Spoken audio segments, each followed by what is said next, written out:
তারা চিহ্নে ভোট দেওয়ার আহ্বান জানিয়ে আজকের এখানে সভা। এই সভায় দেশ দুনিয়া রাজ্যের রাজনীতির কথা আমাদের এখানে নেতৃত্ব বলবে। দুটো তিনটে কথা বলতে চাই ডায়মন্ড হারবারের এই নির্বাচনকে কেন্দ্র করে। আমরা ব্যানার টাঙিয়েছি, ব্যানারে আমরা এখানে উত্থাপন করেছি যে দাবি উত্থাপন করেছি ডায়মন্ড হারবারের গণতন্ত্র চাই, ডায়মন্ড হারবারের সব মানুষকে ভোট দেওয়ার অধিকার চাই। এই দাবিতে নির্বাচনী সভা। এ সভা কোনোদিন করতে হয় না। দেশের নির্বাচন, রাজ্যের নির্বাচন, দেশ কিভাবে চলবে, এখানকার প্রতিনিধি দেশের জন্য কি করবে, এই দাবি নিয়ে নির্বাচনী সভা হয়। নিশ্চিতভাবে সেই সভার নেতৃত্ব বললেও আমাদের এখানে ডায়মন্ড হারবারের মূল দাবি মানুষ ভোট দিতে পারবে কিনা, মানুষের ভোটের অধিকার থাকবে কিনা। 10 বছর ধরে পশ্চিম বাংলার 23 সাল ভোট হলো, কিন্তু মানুষের ভোটের বুথে ঢুকতে দেওয়া হয়নি, এমনকি কাউন্টিং হলেও ঢুকতে দেওয়া হয়নি। ডায়মন্ড হারবারের মানুষের অধিকার নেই। নির্বাচন হচ্ছে, এখানে এমপিরা বসে আছে, প্রাক্তন এমপি, একসময় এখানকার শ্রমিকরা এবং ডক্টর মায়াবী এখানে প্রতিদ্বন্দ্বিতা করেছে, কোনো অসুবিধা হয়নি। বিরোধী দল, শাসক দল সবাই মিলে প্রচার করতে পেরেছে। কিন্তু ডায়মন্ড হারবারে এই নির্বাচনকে কেন্দ্র করে বিরোধী দলের দেয়াল লেখা পোস্টার, ব্যানার, ফ্ল্যাগ, ফেস্টুন গুড়িয়ে দেওয়া হচ্ছে, প্রচার করতে দেওয়া হবে না। এমনকি দেয়াল লেখার উপরে কালি লেপে দিয়ে, চুল করে দিয়ে তৃণমূলের দেয়াল লিখতে দেওয়া হয়েছে। বিরোধীদের দেয়াল লিখতে দেওয়া যাবে না, বিরোধীদের প্রচার করতে দেওয়া যাবে না। ধারাবাহিকভাবে আক্রমণ, শিক্ষা ব্যবস্থা সব রাজ্যে তুলে দিচ্ছে। গোটা দেশ জুড়ে আওয়াজ উঠেছে মোদী সরকারকে হটাতে হবে। গোটা দেশ জুড়ে আওয়াজ উঠেছে। ইতিমধ্যে নির্বাচন চলছে, আপনারা জানেন, প্রতিদিন টিভি মিডিয়ার দৌলতে খবর পাচ্ছেন যে গোটা দেশ জুড়ে নির্বাচন চলছে। ওই মোদী বলেছিল আপকি বার 400 পার, কিন্তু এ যা হতে চলেছে আপকি বার পাগাল পার হয়ে যাবে। আমরা দেখতে পাচ্ছি 230-এর উপরে উঠছে না। তার ক্যাবিনেটের অর্থমন্ত্রী স্বামী পরাকালা তিনি বলছেন, একটার পর একটা বিখ্যাত অর্থনীতিবিদ তারা বলছেন এই লড়াইয়ে পশ্চিম বাংলায় আমরা লড়ছি, গোটা দেশ জুড়ে ইন্ডিয়া জোট হয়েছে। নির্বাচনে প্রতিদ্বন্দ্বিতা করেছিলাম, তখন প্রেক্ষাপট অন্য ছিল। আজকে জোটবদ্ধ হয়ে আজকে এই মঞ্চে এসেছি, এবং কেন এসেছি এটা একটা সত্যি বড় প্রশ্ন। আজকে লোকসভা নির্বাচন 1 তারিখে যে এখানে হতে যাচ্ছে, সেই লোকসভা নির্বাচন উপলক্ষে প্রার্থীর সমর্থন করবার জন্য এই অঞ্চলের মানুষজনের কাছে আবেদন নিয়ে এসেছি। জোটবদ্ধ হয়েছি কেন আমরা? কারণ ভারতবর্ষের লোকসভা নির্বাচন, এই ভারতবর্ষ যে ভারতবর্ষকে আমার অচেনা লাগে এখন। একজন রাজনৈতিক দলের সৈনিক হিসেবে খালি নয়, একজন নাগরিক হিসেবে এই ভারতবর্ষকে আমার অচেনা মনে হয়। যে ভারতবর্ষে বড় হয়েছি, যে ভারতবর্ষকে চিনে, যার আদর্শ দেখে বড় হয়েছি, বিশ্বকবি রবীন্দ্রনাথ ঠাকুরের সেই ভারতবর্ষ, দিবে আর নিবে মিলাবে মিলিবে যাবে না ফিরে, এই ভারতের মহামানবের সাগর তীরে। সেই ভারতবর্ষ আর নেই। যে ভারতবর্ষ প্রাক স্বাধীনতার যুগে যেখানে কিচ্ছু তৈরি হতো না, সেই ভারতবর্ষ যখন উন্নতি করলো এবং প্রযুক্তির পথ ধরে উন্নতির চরম শিখরে চলে গেল, সেই ভারতবর্ষ আজকে দেখি না। একটা বড় হাসপাতাল, বড় শিল্প, উন্নয়ন বলতে আমরা যাচ্ছি মানুষের কর্মসংস্থান, শিক্ষা, স্বাস্থ্য, এই ভারতবর্ষ আমার অচেনা লাগে। একজন নাগরিক হিসেবে, একজন সৈনিক হিসেবে অবাক লাগে যে আমরা এমন একটা ভারতবর্ষে দাঁড়িয়ে আছি যেখানে জাতপাত ধর্মের রাজনীতি চলছে। সংগ্রাম কিসের? ধর্ম সাম্প্রদায়িকতার সংগ্রাম। সেখানে মানুষের কর্মসংস্থান হবে কি করে জানা নেই। মহাত্মা গান্ধীর আদর্শে জানতাম যে মানুষকে ভালোবাসতে হবে। প্রত্যন্ত গ্রামাঞ্চলের যে মানুষটার কাছে কিচ্ছু পৌঁছায় না, পঞ্চায়েত রাজের মাধ্যমে তার কাছে পৌঁছে যেতে হবে। গোটা ডায়মন্ড হারবারে বাইক বাহিনী দাপিয়ে বেরিয়েছিল, বলেছিল যে ডায়মন্ড হারবারের সভাতে যাওয়া যাবে না। ডায়মন্ড হারবারের সভাতে যদি যাও তাহলে নাম লেখা হবে, ছবি তুলে রাখা হবে, পরে সব হিসাব বুঝে নেওয়া হবে। এত সন্ত্রাস, এত আক্রমণ, এত ভয় দেখানোর পরেও এখানে যারা উপস্থিত হয়েছেন তাদেরকে আমি আমার পক্ষ থেকে, পার্টির পক্ষ থেকে যথাযথ শ্রদ্ধা সম্মান লাল সেলাম জানাচ্ছি। এবং আজকের মনে হচ্ছে এলাই আমরা লড়তে পারবো, এলাই আমরা জিততে পারবো, কারণ আপনাদের জেদ, আপনাদের খিদা, আপনাদের স্পৃহা বলে দিচ্ছে বিনা যুদ্ধে কোনো 1 ইঞ্চিও মাটি ছাড়বার জায়গা সিপিআইএম এর নেই। বিনা যুদ্ধে 1 ইঞ্চিও জায়গা আমরা ছাড়বো না। গতকালকে হল্লা রাজা এসেছিলেন, হীরক রাজা দেশের রাজা ছিলেন না, হল্লা রাজা। গতকালকের এখানে হল্লা রাজা আসছেন, হল্লা রাজার ছেলেরা গোটা ডায়মন্ড হারবার দাপিয়ে বেরিয়েছে।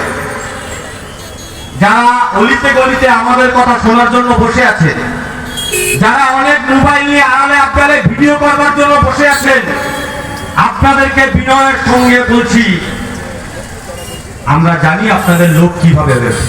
আজকে যখন মিডিয়াপুরিতে প্রচার করে, যখন সকালে যখন ডায়মন্ড হারবারে ঢুকেছি, এলাকার লোকজন এসে বলছে টোটো ড্রাইভার, ভ্যান চালান, অটো আছে, দোকানদার, সেলফের কাজ করে, দিনমজুরি কাজ করে, মজদুরি করে, রাজমিস্ত্রির কাজ করে, গ্রামে কৃষক, বাড়িতে বাড়িতে গিয়ে ফরমান জারি হয়েছিল হল্লা রাজার মিটিং এ যদি না যাও কোনো সই তোমরা পাবে না।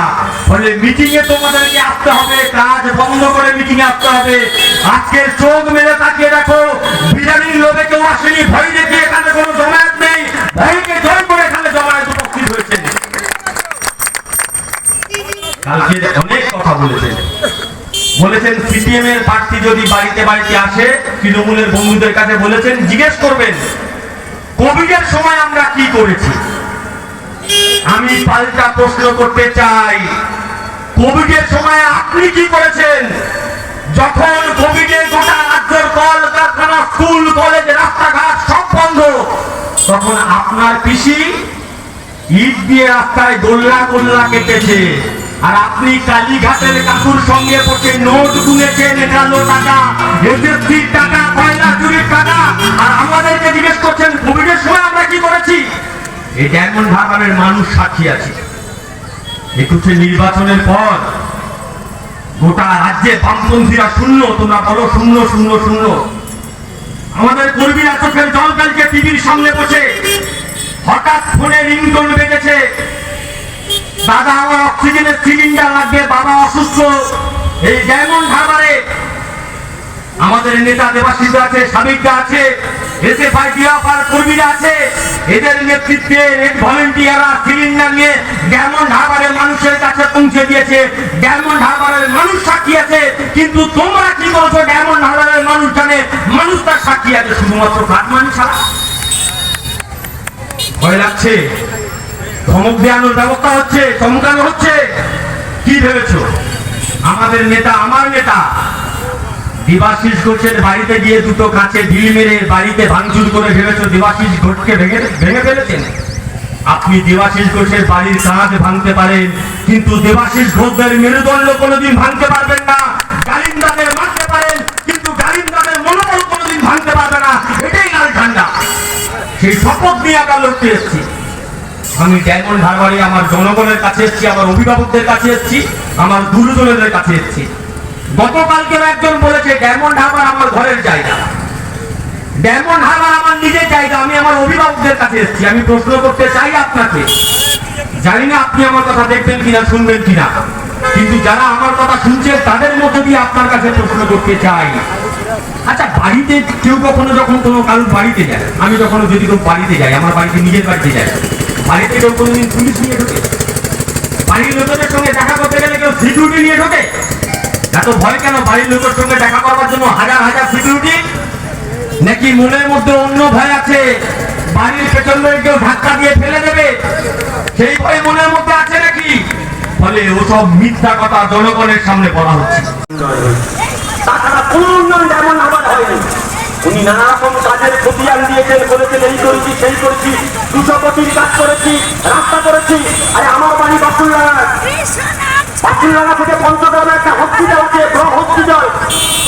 বাকুলডাঙ্গা থেকে পঞ্চগ্রামে যেতে গেলে এই রাস্তাতে একদিন আপনি গিয়ে গেছেন, আপনার কোমরে ব্যথা লেগে যাবে, এমন রাস্তা হয়েছে। আপনি রাস্তা বলেছেন না, নদীতে নৌকো ধরবেন আপনি। সেই জন্য মোদী সরকারের বিরুদ্ধে প্রশ্ন করা যাবে না, সেই জন্য প্রশ্ন নেই।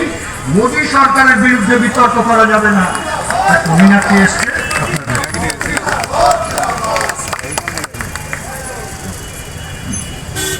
মোদী সরকারের বিরুদ্ধে কোনো কথা বলা যাবে না, সেই জন্য উনি বিতর্কে নেই। মোদী সরকারের বিরুদ্ধে কোনো আইন আনা যাবে না, সেই জন্য উনি কোনো আইন অর্থাৎ প্রাইভেট মেম্বার্স বিল তিনি একটা উত্থাপন করেননি। পার্লামেন্টে গিয়ে উনি কি করবেন তাহলে? সেই জন্য প্রতি 100 দিনে, যেখানে ভারতবর্ষের অন্যান্য এমপিরা 100 দিনে 79 দিন উপস্থিত থেকেছেন, ওনার গড় উপস্থিতি হচ্ছে 15 দিন। তার মধ্যে আরো মজার ব্যাপার জানেন, উনি কোনো বাজেট সেশনে উপস্থিত থাকেননি। যেমন ধরুন, আমি আপনাকে বলে দিচ্ছি, 2022 সালের বাজেট সেশনে ওনার উপস্থিতি জানেন 4%। আমি তার আগের বাজেট সেশন 2021 4%। সেই বছরই 2020 বর্ষা অধিবেশন 0। তার আগের বছর বাজেট সেশনে তার অ্যাটেন্ডেন্স কত? 5%। ওকে দিল্লিতে কি করতে পারবেন? যারা তৃণমূলকে ভোট দেবেন বলে সিদ্ধান্ত নিয়েছেন তাদেরকে আমি প্রশ্ন করবো, ওকে দিল্লিতে কি করতে পারবেন? পার্লামেন্টে পাঠাবেন তো? পার্লামেন্টে যে মুখ ও বদিরে বসে থাকেন, তাকে আপনি কি করতে পাঠাবেন? গতকাল উনি নিজের কেন্দ্রে এসেছিলেন হেলিকপ্টারে চলে। ভাবুন আপনি কত দূরে থাকেন কালীঘাট, পরে হেলিকপ্টারে চলে আসতে হয়েছে। আরে জ্যোতি বোস 80 বছর বয়সে এখানে মিটিং করে গেছেন গাড়ি চড়ে এসে এই এসডিও মাঠে।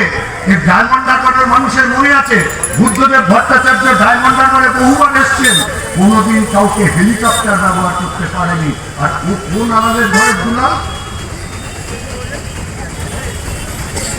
মস্তানি হচ্ছে। 3 জন ব্ল্যাক ক্যাট নিয়ে মস্তানি ছেড়ে দিন না ওগুলো। আরে আমি তো 4 বারের এমপি ছিলাম, একটা কনস্টেবল নিয়ে কোনোদিন ঘুরতে হয়নি, মস্তানিও কোনোদিন করতে হয়নি আমাকে। এত ভয় কিসের আপনার? এত কিসের ভয়? জেলা পুলিশের এক কর্তা বললেন গতকাল, একটা নির্বাচন সংক্রান্ত বিষয়ে তাকে ফোন করেছিলাম, বললো কি করবো বলুন, ডায়মন্ড হারবারে 4000 পুলিশ পাঠাতে হবে। কি আসছে? ভারতবর্ষের প্রধানমন্ত্রী আসলে 4000 পুলিশ আসবে? কিন্তু গতবার মথুরাপুরের আমাদের দেশের প্রধানমন্ত্রী এসেছিলেন মিটিং, সেই তো কলকাতায় আসবেন লোকসভা। ও আর এক রাজা, কিন্তু সেই সম্রাট 4000 পুলিশ নিয়ে কোথাও মিটিং করতে যায় না, আর 40 কিলোমিটার পথ পাড়ি দেওয়ার জন্য হেলিকপ্টার চড়ে না এই ভারতবর্ষের কোনো রাজনীতিবিদ। গোটা দেশের লড়াই কি হচ্ছে দেখছেন না আপনারা? দেশ থাকবে কি থাকবে না প্রশ্ন তার। এই যে এখানে মায়াবীকে প্রশ্ন উত্থাপন করলেন, আমার দেশ পৃথিবীর 8-5টা দেশের মতো না। এদেশে বহু ভাষা, বহু ধর্ম, বহু সংস্কৃতি, বহু খাদ্যাভ্যাস। আর সেই দেশে প্রধানমন্ত্রী স্লোগান তুলছেন, এক দেশ, এক ভোট, এক দল, এক নেতা, এক ভাষা, এক ধর্ম, এক খাদ্যাভ্যাস। যে মানবে এদেশে থাকবে, যে মানবে না এদেশ থেকে চলে যাবে। এদেশ থাকবে। আমরা ভারতবর্ষের সব মানুষ ঐক্যবদ্ধভাবে আছি কিভাবে? এত ধর্ম এত ভাষা থাকা সত্ত্বেও একটাই কারণ, এদেশে প্রত্যেক মানুষের নিজের মাতৃভাষায় কথা বলবার সমান অধিকার আছে, নিজের ধর্মে বিশ্বাস রাখবার সমান অধিকার আছে, নিজের মত প্রকাশের সমান অধিকার আছে, নিজের পছন্দ অনুযায়ী খাবার খাওয়ার সমান অধিকার আছে। আমাদের রাজ্যে এরকম কোন একটা লোকসভা কেন্দ্র এরকম কোনো একটা মোড় এখনো অবধি দেখতে পাই যে যেখানে এক জায়গায় এরকম ছোটা ব্যানার পোস্টার চারিদিকে নিজেদের ছবি লাগিয়েছে, অথচ এই লোকসভা কেন্দ্রে ভোট করতে দেবে না। এখানকার পুলিশ ছাতা ধরে আছে এখানকার তৃণমূলের গুন্ডাদের মাথার উপরে, আর তৃণমূলের গুন্ডারা এরা ভাবছে যে মমতা ব্যানার্জি খুনি আছে এদেরকে বাঁচিয়ে নেবে।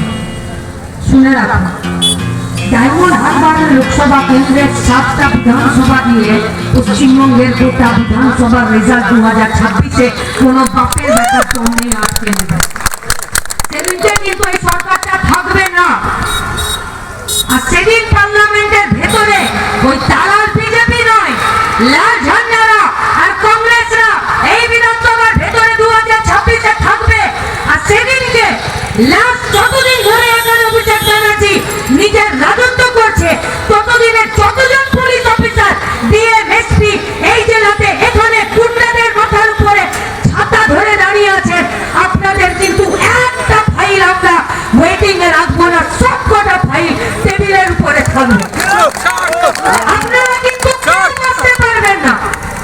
আপনাদের বেতনের টাকা আমরা আমাদের রক্ত ধানের দিই, আপনার বউ তার অঙ্গে যে শাড়ি আর গয়নাটা দেয় সেটাও আমাদের ট্যাক্সের টাকায়, আর আপনার ছেলেপুলে দুবেলা পেট ভরে যেটা খায় সেটাও আমাদের ট্যাক্সের টাকায়। আর এই ট্যাক্সের টাকা এই গোটা ভারতবর্ষের গরিব খেটে খাওয়া মেহনতি মানুষ যারা হলো এই সরকারের টাকার যোগানদার, আর তাদের টাকা পয়সায় সরকারি সার্ভেন্ট হয়ে তৃণমূলের দালালি করে নিজেদের পেটের ভুঁড়ি বাড়িয়ে এই গোটা ডায়মন্ড হারবারে তৃণমূলকে গুন্ডাগিরি করতে দেবেন। জেনে রাখুন, ছাতা কিন্তু একটা, যদি অভিষেকের মাথায় ধরে ও তো মামাকে ধরে বেঁচে যাবে, কিন্তু আপনার মাথার দায়িত্ব ডায়মন্ড হারবারের জনগণ নেবে না। আপনার মাথার দায়িত্ব আপনাকেই নিতে হবে। কেন ভয় পাবেন? কেন পাবেন ভয়? আপনার এই হাসি চেহারাগুলো আমাদের ঘুরিয়ে